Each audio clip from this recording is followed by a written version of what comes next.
está lá em cima, ele já deu o servo do céu. Vai receber o servo do Senhor. Tremendo. Jesus está aqui, Jesus está lá em cima. Amém? Vamos lá? Soberano Deus, Pai, Pai. Abençoa, meu Pai, o céu. Que vai ficar a palavra, Senhor. Abençoa, meu Pai. Em nome de Jesus. Eu creio, Pai. O Senhor está lá em cima, adorando o Senhor, Pai. Abra as portas do céu, Senhor Jesus. Abençoa, meu Pai, pastor, a tua igreja, cada família que me gostava tudo milagre, Pai. Em nome de Jesus.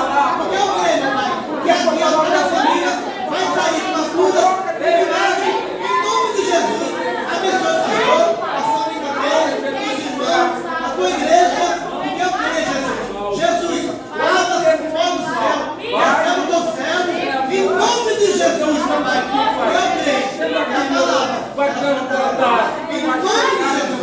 Porque eu creio. No Pai, no Filho e no Espírito Santo. As palmas é para ele.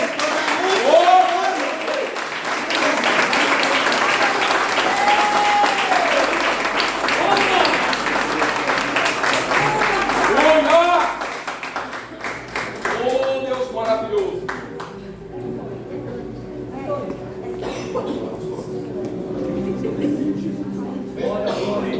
Glória. Aleluia. Igreja, amém? Amém. Amém. Amém. Jesus. Glória a Deus. E abra comigo a sua Bíblia no livro do Êxodo, capítulo de número 32. Livro do Êxodo, capítulo de número 32. Glória a Deus.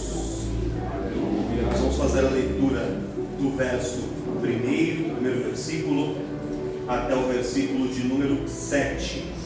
Livro do Êxodo, capítulo de número 32, verso 1 ao verso 7. A epígrafe diz assim: o bezerro de ouro. Diz assim o primeiro versículo: mas vendo o povo que Moisés tardava em descer do monte, ajuntou-se o povo a Arão e disseram-lhe: levanta-te, faze-nos deuses que vão adiante de nós, porque quanto a este Moisés, a este homem que nos tirou da terra do Egito, não sabemos o que lhe sucedeu. E Arão lhes disse: arrancai os pendentes de ouro que estão nas orelhas de vossas mulheres, e de vossos filhos, e de vossas filhas, e trazei-os. Então todo o povo arrancou os pendentes de ouro que estavam nas suas orelhas, e os trouxeram a Arão. E ele os tomou das suas mãos, e formou o ouro com um buril, e fez dele um bezerro de fundição. Então disseram: estes são os teus deuses, ó Israel, que te tiraram da terra do Egito. E Arão, vendo isso, edificou um altar diante dele. E Arão apregoou e disse: amanhã será festa ao Senhor. E no dia seguinte madrugaram e ofereceram holocaustos e trouxeram ofertas pacíficas, e o povo assentou-se a comer e a beber, e depois levantaram-se a folgar. Então disse o Senhor a Moisés: vai, desce, porque o teu povo que fizeste subir do Egito se tem corrompido. Amém? Louvado. Faz um tempo já que eu estou com esse esboço, com essa palavra, e hoje Deus confirmou Aleluia. através da saudação do presbítero Eduardo. Então, se vocês não gostaram da palavra, eu falo com o Eduardo. É ele que é o responsável. Deus confirmou com você. Todos nós sabemos, irmãos, que quando o povo passa todo o período de escravidão, servidão ali no Egito, cerca de 430 anos aproximadamente, quando esse tempo finaliza, preste atenção aqui, irmãos, fiquem concentrados aqui na palavra. O irmão vai estar recebendo assistência, fica tranquilo aqui, concentre-se na palavra do Senhor. É Jesus. Quando o povo sai do Egito, sendo Moisés o canal de Deus para a libertação do povo, eles não saem de mãos vazias, eles saem levando muitas riquezas do Egito. Seria como uma espécie de indenização por todo o período em que eles, os seus pais, os seus avós, bisavós, seus antepassados trabalharam aqueles 400 e tantos anos de graça no Egito como escravos. Então eles saem levando muito ouro, muita prata, muito bronze, muitos objetos preciosos, pedras preciosas, saem tudo aquilo. E eles começam a peregrinar pelo deserto. E vão andando pelo deserto.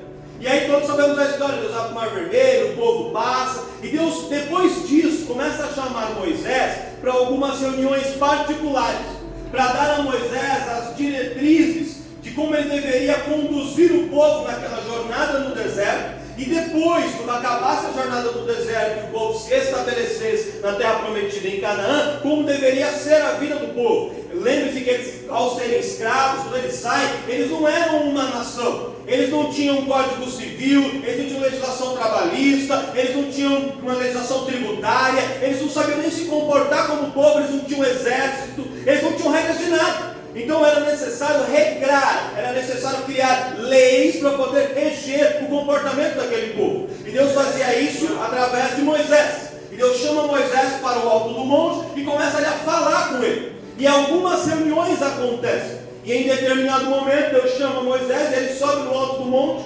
E é interessante que quando Moisés sobe, ele não diz quanto tempo ele vai demorar. Mas algumas daquelas subidas demoraram poucos dias, depois Moisés descia, depois ele subia de novo, demorava alguns dias, ele descia. Só que daquela vez Moisés sobe e vão passando 5 dias, 10 dias, 20, 30 dias e nada de Moisés. Aí dá 40 dias e Moisés ainda está no alto do monte. E aí o povo que estava ali ao pé do monte, que não sabia o que estava acontecendo, que não estava ali naquela conversa entre Moisés e Deus, porque durante aqueles 40 dias Deus estava se comunicando com Moisés. Deus estava dando ali várias diretrizes para Moisés, ensinando muitas coisas para Moisés, se revelando a Moisés de muitas maneiras, só que o povo não sabia. Eles estavam no pé do monte e não estavam entendendo o que estava acontecendo no mundo espiritual. Eles estavam apenas observando com os olhos, com um olhar carnal, e não estavam entendendo nada. Aí eles começam a olhar um para o outro e dizer assim: olha, eu acho que esse Moisés aí morreu.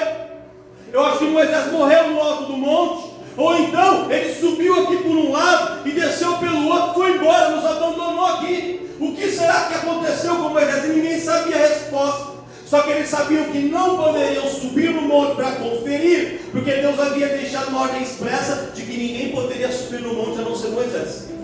Então, como eles ficam ali no pé do monte, o que eles fazem? Eles se aproximam do irmão de Moisés, de Arão, e encostam Arão na parede e falam assim: Arão, é o seguinte, a gente não sabe o que aconteceu com Moisés, provavelmente Moisés nos abandonou, ou então Moisés está morto, e a gente não pode ficar aqui parado, a gente tem que seguir caminho, a gente tem que tocar marcha, a gente tem que ir em frente, a gente tem que ir embora, a gente não quer ficar mais aqui. E aí quando eles começam a pressionar Arão fala: então o que vocês querem que eu faça? Falaram: construa deuses para nós. Ou na tradução original, líderes para nós, guias para nós, para que os conduzam nessa peregrinação no meio do deserto. Aí Arão então fala assim para o povo: quando vocês saíram do Egito, vocês saíram levando bastante ouro, não é verdade? Ele falou assim: com esse ouro vocês fizeram brincos, colares, pulseiras, anéis, tornozeleiras, vários objetos aí de decoração, objetos artísticos. Ele fala o seguinte: pega todos esses objetos, pega todo esse ouro e dá aqui para mim. E aí o povo começou a tirar os brincos, os colares, as pulseiras, os anéis, foram tirando tudo e entregaram para Arão. No total, Arão junta naquele momento 32 quilos de ouro. Quilos. Se a gente fosse trazer isso para hoje, o valor do grama do ouro seriam alguns milhões e milhões e milhões de reais. Muito dinheiro. Arão então pega aquele ouro, ele coloca dentro de um buril, que é um instrumento de gravação, de ali manusear metal. Ele aquece aquele ouro, derrete o ouro, e ele põe aquele ouro em uma forma, em uma espécie de molde, em forma de bezerro. Às vezes a tinha algumas imagens, parece um bezerrão desse tamanho assim, mas não era pequenininho, assim mais ou menos, desse tamanho. E ele põe aquele ouro derretido naquele molde de bezerro, e quando termina, quando a temperatura esfria, sai dali um bezerro. E é interessante, irmãos, eu já quero parar e fazer uma pergunta aqui para vocês, ou melhor, duas perguntas para a gente pensar. Primeiro, o povo não pediu um bezerro, o povo pediu deuses. Quem teve a ideia do bezerro foi quem? Foi Arão. Mas não foi uma ideia que ele teve assim, aleatória. É interessante que fazer um molde para uma estátua não era algo rápido, não era algo simples, era demorado para fazer, exigia uma técnica, um conhecimento que Arão não tinha, esse conhecimento para ele fazer aquele molde. Então o provável é que aquele molde já existia, Arão já tinha aquele molde com ele.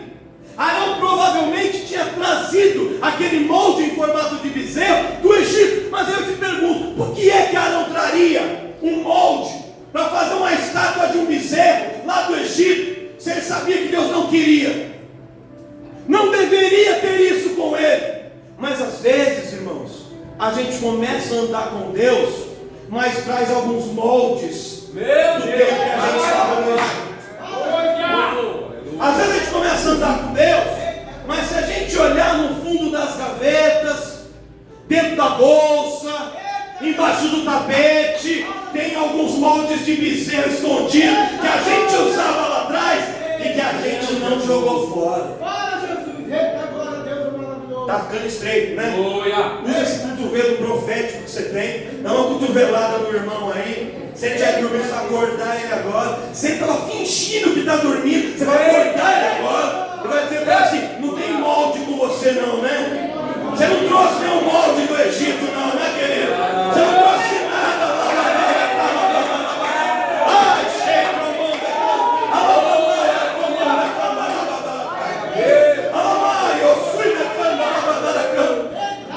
Moisés era um dos líderes. Moisés era para ser referência, e Arão com seu irmão, mas Moisés era o líder, e Arão com seu irmão era para ser um dos líderes também, era uma referência também. E Arão, naquela condição, tinha ali algumas coisas que ele tinha trazido do Egito, que não deveria ter, mas estava com ele. Meu Deus. E aí quando o povo entrega o ouro, ele lembra, tem uma forma rápida de resolver isso.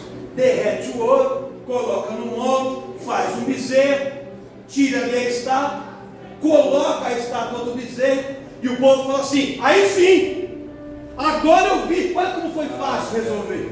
Estes são os nossos deuses que nos tiraram da terra do Egito. Meu Deus. Aí o que Arão faz? Vai ficando cada vez pior. Vai ficando cada vez pior.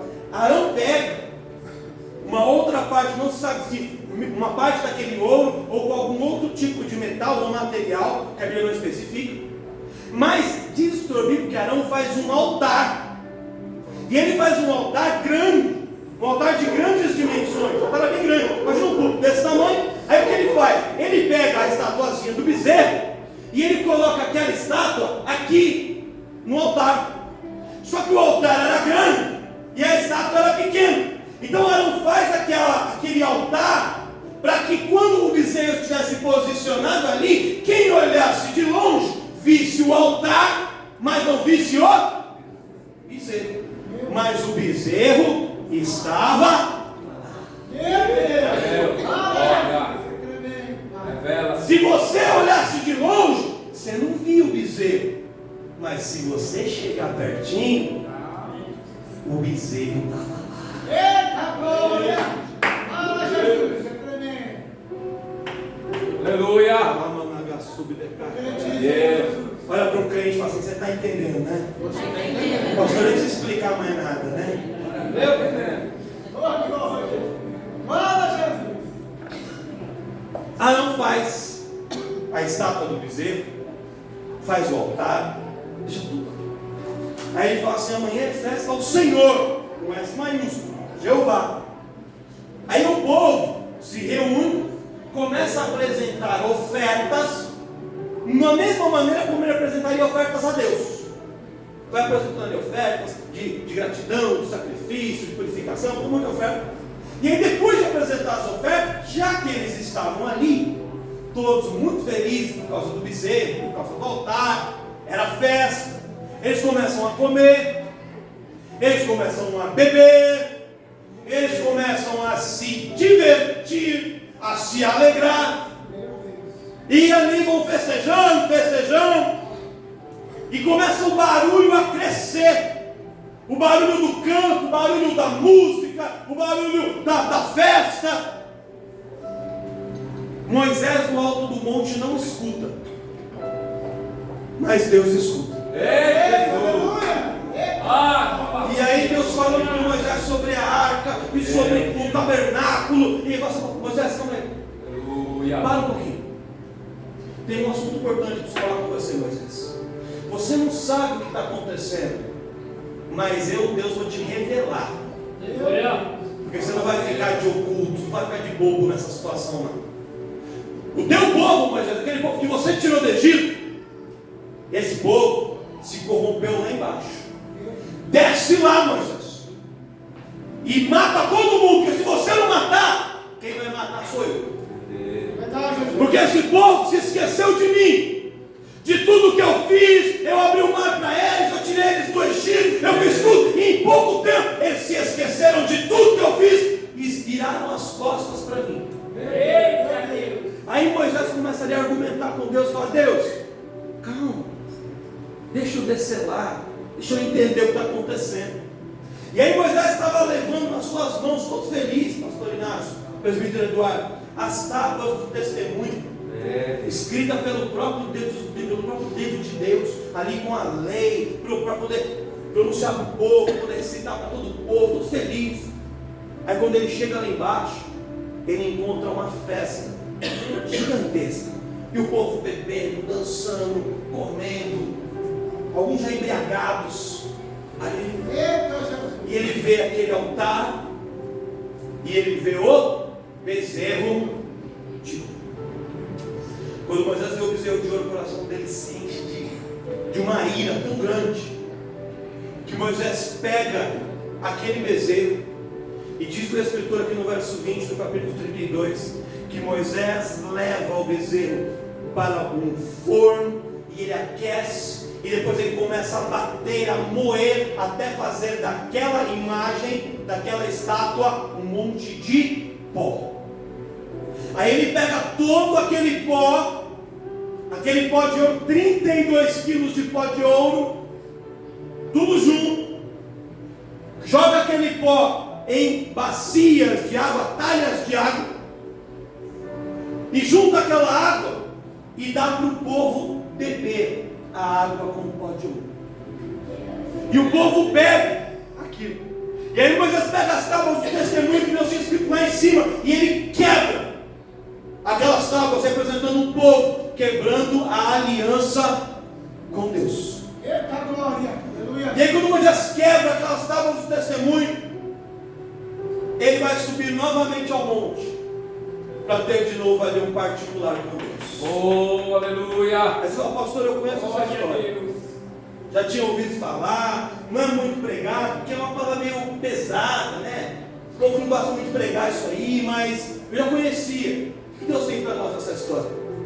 Deus tem algumas revelações profundas para nós aqui dentro dessa história. E a gente precisa entender isso. Sabe por quê? Porque, irmãos, sabe o que eu vejo aqui?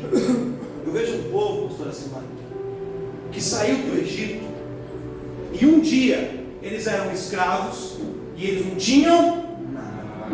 No dia seguinte Deus tira eles do Egito, e eles saem, e de escravos passam a ser livres, e de miseráveis pobres que não tinha nada, passam a ser milionários. Um dia escravo, pobre, miserável, no outro dia livre e rico. A situação externa, a situação exterior mudou, mas aqui dentro não tinha mudado. Sabe a primeira coisa que eu quero dizer para você? Tem gente que fala assim: ai pastor, eu não consigo servir a Deus porque minha vida está tão difícil, ai porque eu não tenho emprego, ai porque minha situação financeira está complicada, ai porque tem uma enfermidade, ai porque tem um levante ali na minha casa. Deus pode mudar toda a sua situação exterior, só que mudar a situação exterior não necessariamente te aproxima de Deus. O povo aqui teve toda a situação exterior mudada, transformada, e isso não mudou o coração. É por isso que às vezes Deus traz a gente e a gente começa a vir, o emprego continua difícil, a vida financeira continua apertada, mas em vez de trabalhar por fora, Deus começa a trabalhar por dentro. Ele vai trabalhando por dentro, ele vai trabalhando por dentro, ele muda a maneira de sentir, ele muda a maneira de falar, ele muda a maneira de pensar. Aí depois que ele trabalha por dentro, depois que ele muda lá dentro, aí é que ele começa a mudar o que está por fora, porque primeiro Deus quer ver a mudança no seu interior. Não adianta só mudar o que está por fora, irmão. Tem que mudar o que está por dentro. Tem que mudar o coração. Tem que mudar o pensamento. Vou usar uma palavra coach para vocês hoje agora. Tem que mudar o mindset. O que é o mindset? É a mentalidade. Não pode pensar como escravo. Tem uma historinha que conta que um homem judeu muito rico, está muito dinheiro, ele está andando pela rua e ele vê um homem mendigo, uma pessoa em situação de rua, e aquele homem está todo sujo, maltrapilho, e cozinhando uma gororoba, uma comidinha, numa latinha de ervilha, numa fogueirinha que ele fez no chão. Aí ele passa, dá uma olhada assim para aquele homem naquela situação, e quando ele olha o rosto do homem, a fisionomia daquele homem se parecia muito com um dos seus irmãos que já havia falecido. E naquela hora, com um gatilho para ele, o coração dele se condói, e aí ele fala assim: não posso deixar esse homem nessa situação. Aí o que ele faz? Ele pega e ele traz aquele homem e fala assim: vem comigo, eu tenho um apartamento ali de aluguel que está vazio, vou colocar você para morar lá. E ele abre a porta do apartamento, coloca o homem lá dentro e fala assim: olha, corta essa barba, tem roupa nesse guarda-roupa, pode usar à vontade, olha aqui, tem micro-ondas, tem forno elétrico, tem fogão, na geladeira tem comida, no freezer tem tudo que você quiser, vai lá, fica à vontade, você agora mudou de vida. Aí ele vai embora. Passa algumas horas, o síndico do prédio liga para ele, o porteiro, é o porteiro, é o senhor Djalma. Não era o senhor não que ligou, né? O senhor não também? Não. Ele liga e fala assim: ô fulano, vem correndo aqui, que está pegando fogo no apartamento. Aí o homem corre. Quando ele chega lá, abre a porta, vê lá o mendigo sentado no chão, em cima do tapete, tinha feito uma fogueirinha com uma latinha de ervilha, esquentando uma comida velha lá na latinha. Aí ele olha para o homem e fala assim: mas você não entendeu? Tem comida nova aqui, tem micro-ondas, tem fogão, por que você está fazendo isso? Porque minha vida toda eu fui assim, me ensinaram assim, eu aprendi assim, eu sempre comi na latinha de ervilha e eu posso estar aqui hoje, eu não pedi para vir, foi você que me trouxe, mas eu vou continuar fazendo minha comida na latinha de ervilha. Já ouviram aquela música? Eu nasci assim, é um louvor. Eu nasci assim, eu cresci assim, você sempre assim. Gabriel. Meu Deus. Você quem foi o pastor, a pastora que compôs esse cântico? Você já cantar na cantata de Natal assim. É um hino maravilhoso. Meu Deus. Só que não. Às vezes a pessoa muda de casa, ele muda de emprego, ele muda de roupa, ele muda de endereço, ele muda o estado civil, mas não muda o coração. Deus tem tempos de mudança para nós. Deus quer mudar e quer mudar de dentro. Ele quer mudar completamente. Olha que o seu irmão passou assim: Deus quer te mudar nessa noite. Deus tem mudança para a sua vida. Deus tem transformação. Deus tem mudança. Deus tem mudança. Deus tem mudança.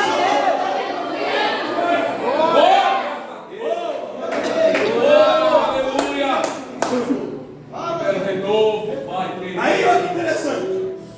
Quando o homem e a mulher não mudam aqui dentro, ele pode ganhar dinheiro, pode mudar de endereço, mas as fraquezas e as carências continuam as mesmas. Aquele povo era um povo que não sabia dar um passo sem alguém mandar o que eles tinham que fazer. Era um povo carente de lideranças.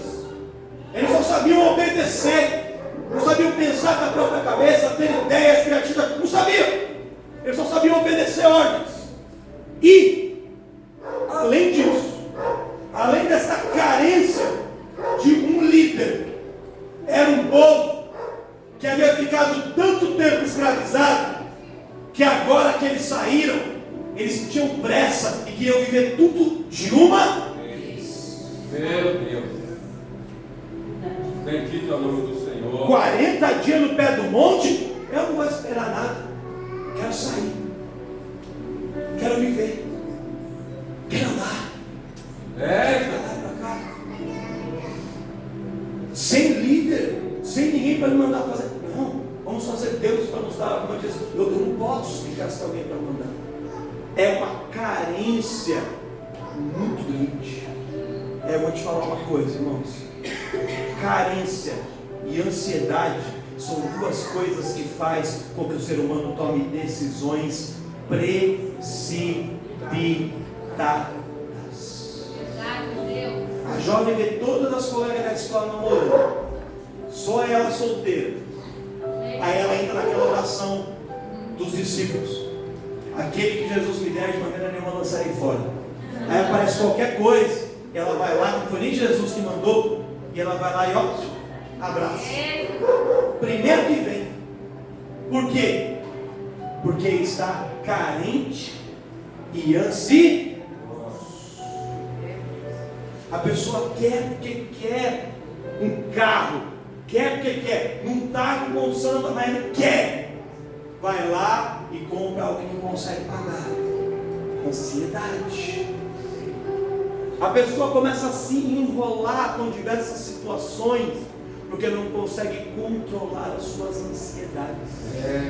Aí a pessoa vai lá e faz coisas que não deveria fazer, se apressa, passa na frente de Deus, passa na frente do tempo determinado por Deus, se envolve com pessoas, com situações que não deveria, e mais do que isso, investe tempo, investe dinheiro, investe energia, investe das suas emoções, investe a sua vida em projetos que não te aproximam de Deus, pelo contrário, te levam cada vez mais longe de Deus. O povo usou o dinheiro que eles tinham para investir na construção de um bezerro e de um altar que não os aproximaria de Deus, pelo contrário, que os deixaria cada vez mais distantes de Deus. Eles investem o tempo deles, passando a madrugada e a noite toda, festejando. Talvez se chamasse eles para orar de madrugada, ninguém acordava, mas para festejar para o bezerro, ficou todo mundo acordado. Aleluia. E aí, investiu tempo, investe energia, investe recursos em coisas que te levam cada vez para mais longe de Deus. Irmão, presta atenção aqui. Eu estou caminhando para a parte final da mensagem. Ofertar ouro. O ouro ele representa o metal mais valioso. Então é o seu melhor. Ofertar ouro não está errado, está certo. O problema é para quem você oferta. Ofertar o seu melhor, dar o seu melhor, na essência, está certo. O problema é quando você direciona essa oferta certa para o lugar ou para a pessoa. Eita Deus! Foi o que o povo fez. Quando Deus fala da construção da arca, ou da construção do tabernáculo, Ele manda o povo trazer ouro. Então o que eles tinham na cabeça? Quando eu quero agradar a um Deus, eu tenho que entregar ouro. E eles foram lá e deram ouro. Só que eles não deram ouro para Deus, eles deram ouro para o bezerro. Meu Deus. Pastor, não estou entendendo. Você vai entender agora. Quando Moisés desce do monte e ele vê toda aquela festa, toda aquela confusão, aquela algazarra, e vê o bezerro feito de ouro, Moisés poderia ter pegado aquele bezerro e jogado fora. Mas Moisés entende que a essência estava certa, mas a direção estava errada. O que ele faz? Ele queima o bezerro, faz pó, joga o pó na água, e a água é a representação do Espírito Santo. Ou seja, ele espiritualiza aquela oferta, já não era mais só dinheiro, era algo com uma intenção espiritual. Ele espiritualiza aquela oferta e fala: agora vocês vão lá e bebem, porque quando vocês beberem, essa oferta vai sair do bolso e ela vai entrar no interior de vocês, e depois que estiver no interior de vocês, Deus vai dar a vocês uma nova oportunidade de ofertar, mas aí ofertar para a pessoa certa, ofertar no lugar certo, ofertar do jeito certo. E aí aquele povo toma a água com o ouro, e aí quando eles tomam aquela mistura ali, é como se eles estivessem recebendo de Deus uma nova oportunidade. É como se Deus fosse assim para eles: cantaram a noite toda para o bezerro, não cantaram? Agora eu quero ver é abrir esse balcão santo e cantar em adoração a mim. Quando estava para poder ir para poder ir para as festas, para ir para o carnaval, para passar a noite na balada, passava a noite, não reclamava, né? Quando era diante do bezerro, dançava, pulava, rebolava. Agora eu quero ver é dedicar o mesmo tempo e a mesma alegria quando estiver diante de mim.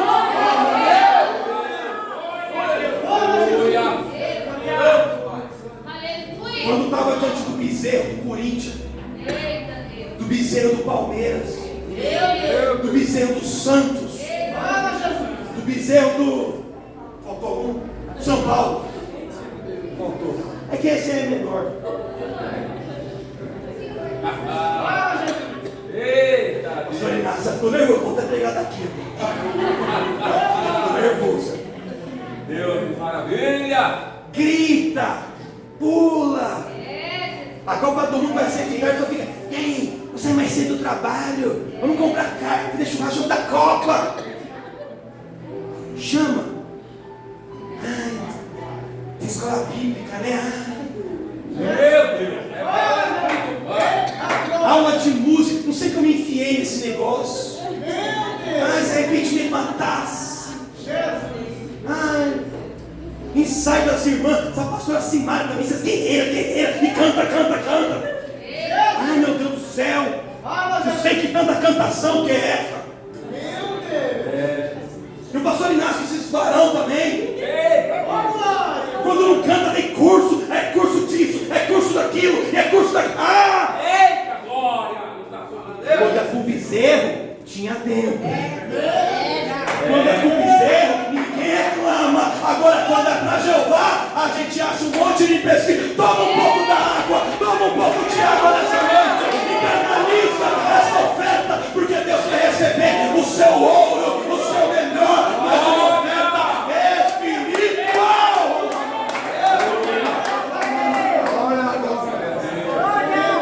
Oh, Rianda, lavadara,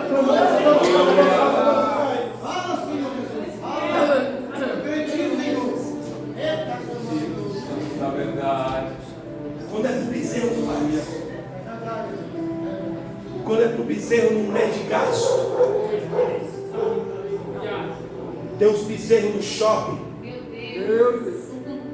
umas bolsas, um sapato, os cabeleireiros. Nada contra os cabeleireiros, só sobre o valor que eles cobram.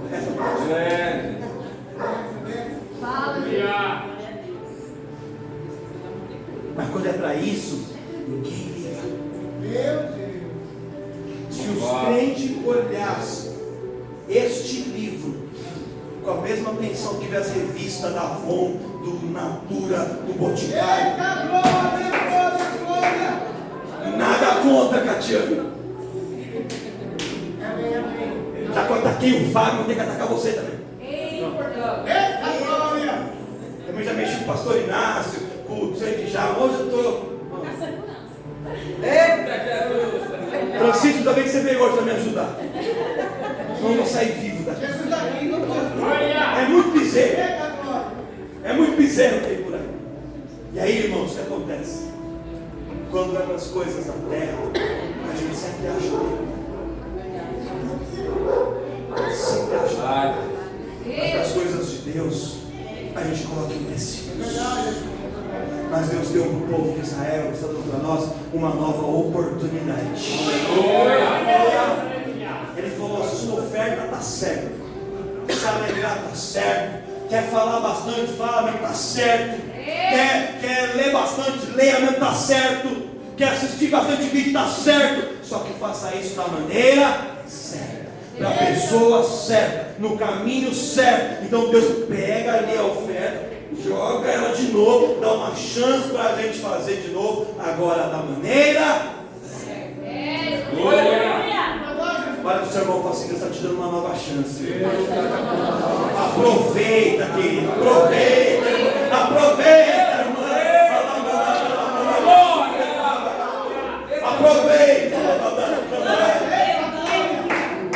Glória a Deus. Se coloca de pé. Glória a Deus. Aleluia. Oh, aleluia, aleluia, aleluia, aleluia. Deus santo, aleluia. Obrigado, Jesus, aleluia. Glórias a Deus. Moisés naquele momento podia ter atacado e condenado o povo, só apontado o dedo e julgado.